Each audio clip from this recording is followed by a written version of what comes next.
De niño, yo era tan inocente como ahora. Una de las pocas veces que mi padre se indignó conmigo fue cuando le dije que mi país preferido era Francia. Considérese que cuando aquello yo leía a Dumas y Verne casi tanto como a Víctor Hugo y a Rosny. Luego cambié de preferencias patrias, pero siempre ellas estuvieron fuera de Cuba, siguiendo tal vez la tradición marinera y de puente entre culturas, que caracterizó a la isla desde que sus primeros habitantes se reprodujeron allí.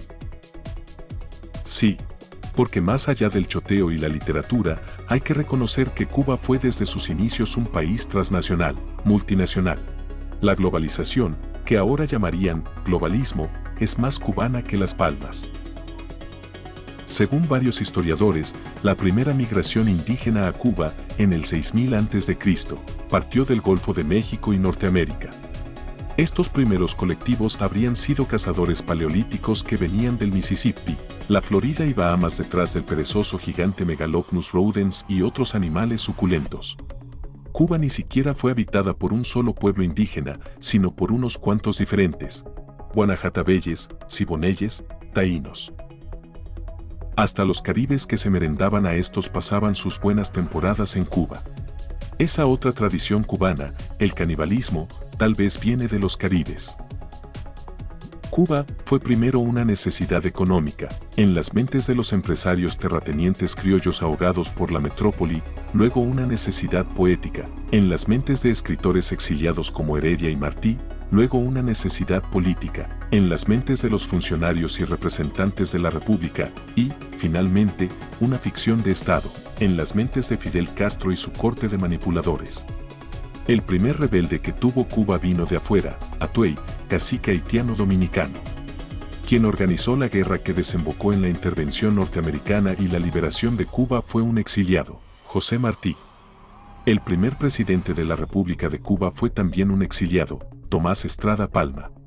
Incluso quien instauró el comunismo en Cuba tras la salida de Batista fue un exiliado, Fidel Castro.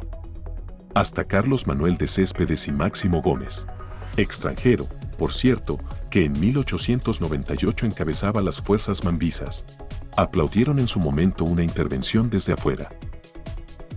La isla es la historia de su exilio, pero también la historia de un país que espera ser liberado o pacificado por alguien o algo que venga de afuera. Siempre, desde la colonia, Cuba mira hacia el mar esperándolo todo. La liberación, un rescate, un turista que la pida en matrimonio, lo que sea y lo que venga. En cualquier caso, el espíritu de esa isla se asienta en la diversidad.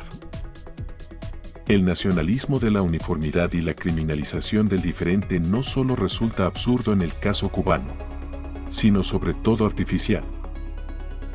La isla es un caleidoscopio al que han intentado uniformar, meter en una camisa de fuerza nacionalista, incluso ya antes de 1959. De ahí el forcejeo permanente, la agitación, la lucha en el potaje. Ha sido una operación sociocultural contra natura.